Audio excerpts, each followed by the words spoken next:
예, 장관님. 최근에 또 사면을 하셨습니다. 그래서 8.15 몇 달 됐죠? 네, 31명의 비리 경제인들이 사면이 됐는데요.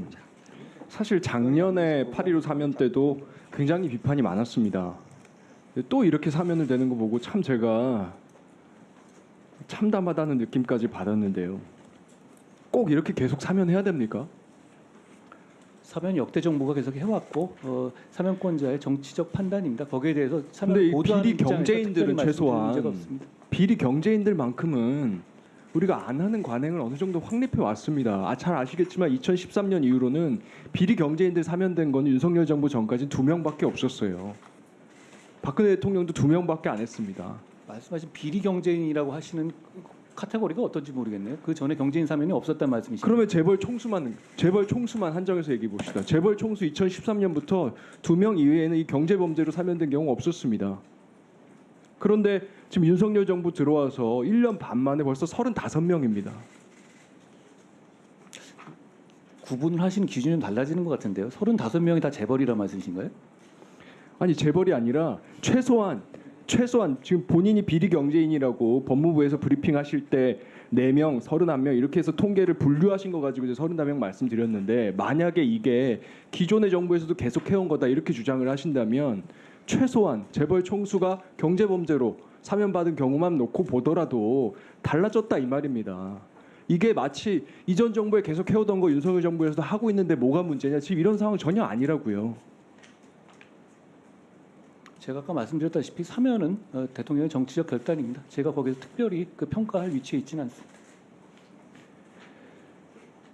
이번에 혹시 벌금 추징액 사면이 안 됐을 테니까 벌금 액수가 얼마큼 사면됐는지 밝혀주실 수 있습니까? 제가 그렇게 미리 준비해 오진 않았는데요. 그러면 제가 확인해서 계산할 수 자료를 있으면 제출해 주실 수 있습니까? 제출 가능한지 확인해 보겠습니다. 사면이라는 게 그 사면위원회에서 결정한 것 이외에는 공개하지 않게 되어 있는데 그렇지만 그런 통계가 공개가 가능한 것인지 제가 벌금 액수가 사면이 됐겠지요. 다 납부는 안 됐을 거 아닙니까, 그죠? 보통 벌금은 납부가 되고 추징금이 남아 있는 경우가 많습니다. 사면회 같은 경우에. 확인해서 좀 말씀해 주십시오. 저희가 계산을 가능한지 해보면 확인해 보겠습니다. 31명 이번에 지금 경제사범으로 분류하신 31명에 대해서 벌금 법원에서 확정된 벌금 액수만 359억입니다. 이전에 사면할 때 작년에 이명박 대통령이 82억 원 벌금 사면이 돼서 국민적 비판이 컸습니다. 이번에 359억입니다. 얼만큼 사면된 것인지 밝혀주십시오. 어떤 기준으로 액수를 보셨는지 모르겠는데요. 제가 확인할 수 있는지 여부를 확인해 보겠습니다. 그 장관님 지금 범죄 피해자들 치료비 지원 강조하고 계시죠? 그렇습니다. 예, 중요한 문제입니다. 이 이명박 대통령이 원래 납부했어야 될 82억 납부됐으면 그중에 상당 기금은 범죄 피해자 보호기금으로 갔을 겁니다. 알고 계시죠? 그중에 일정 부분이 벌금 중에 일정 부분이 그 재원으로 활용되고 있는 것은 맞고요. 네. 근데 그걸 또 이렇게 그 사안이 아니, 제말 그거다라고 들어보세요. 하기에는 좀 안 맞고요. 이게 왜 중요한지 생각해 보시라고요. 범피비기금으로 가면 범죄 피해자 치료비도 지원될 수 있고 생계비 치료도 될 수 있습니다. 알고는 계시냐고 제가 묻는 거예요. 범죄 피해자 치료비 290만 원씩 지금 예산 편성하신 걸로만 계산을 해도 82억이면 2,800명 지원할 수 있습니다. 생계비는요 최대치 200만 원으로 계산하면 4,000명이 넘습니다. 이러니까 국민들이 나라에 돈이 없는 건 아니지 않냐 이런 얘기 하실 수 있는 상황 아닙니까? 의원님, 아까 말씀 일부 나왔지만 한명숙 총리 같은 경우는 7억 추징금 안 내고 있거든요. 그러니까 그것도 잘못된 겁니다. 이런 식의 잘못된 부분들 많이 누적되어 있고요. 그 부분에 대해서 잘못된 거예요. 생각합니다. 예. 그것도 잘못된 거고요. 지금 장관님 현업에 계시지 않습니까? 사면심사위원장이시잖아요. 사면심사위원회에서 결과적으로 이 상신은 하게 되지만 결국은 대통령의 결단입니다. 과거의 법무부 장관들 중에는요 사면심사 통해서 부적정 의결한 장관들도 있습니다. 확인해 보십시오. 오히려 부결한 거를 바꾼 분도 계십니다. 장관님이 잘하시면 되지 않습니까?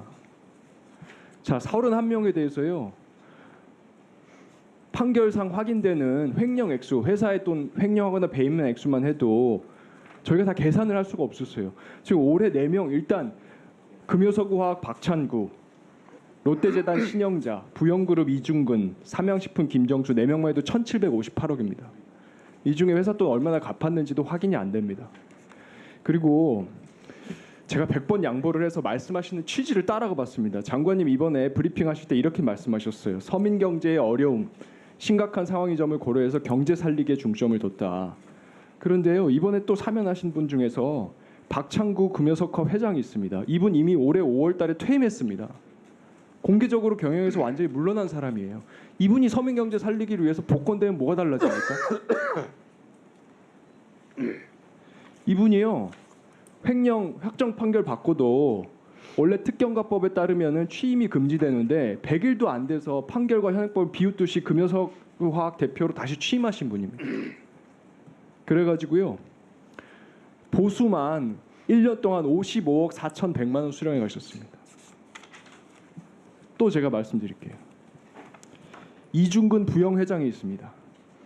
이 부영이라고 하는 회사는 원래 나라 땅하고 나라 돈 갖다가 공공임대주택, 공공사업하는 회사였습니다. 그런데요, 나중에 이거 분양 전환하면서 건축비 부풀려서 공공임대주택 임차인들한테 고혈을 짜내가지고 과다이익, 그렇게 해서 재계 20위까지 도약한 회사입니다. 이게 지금까지도 분쟁이 되고 있고 최근에 법원 판결을 통해서 임차인들한테 450만 원에서 1,200만 원씩 지급하라는 판결이 나고 있습니다.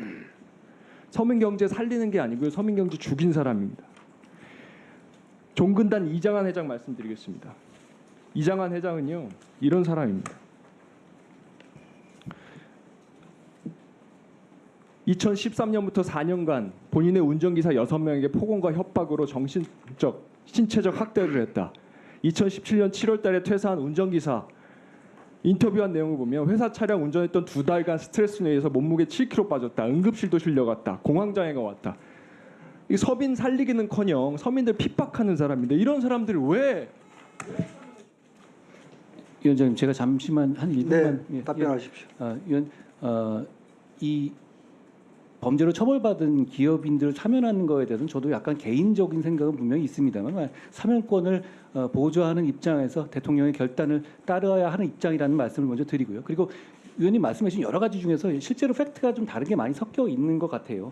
이중근 씨 같은 경우는 피해 금액 변제나 공탁이 된 상태고요. 그리고 박찬구 씨 같은 경우도 피해 금액 전부 변제가 된 상태 등등을 고려한 것인데요. 그러니까 말씀하신 각각의 사면 사안들이 그런 여러 가지 사정들을 고려한 점이다라고 말씀드릴 수 있습니다. 그리고 뭐 그렇지만 그럼에도 불구하고 위원님이 말한 그런 비판의 소지가 있다는 거 당연히 저도 인정합니다. 사면 제도가 그런 부분에 문제가 있고 거기에 대해서 저 일정 부분 위원님 생각에 공감하는 점이 있습니다. 네, 오전 기업그룹 사례 같은 경우는 지금 계속 공개가 나오고 있습니다. 소송도 진행 중인 것들이 있어요.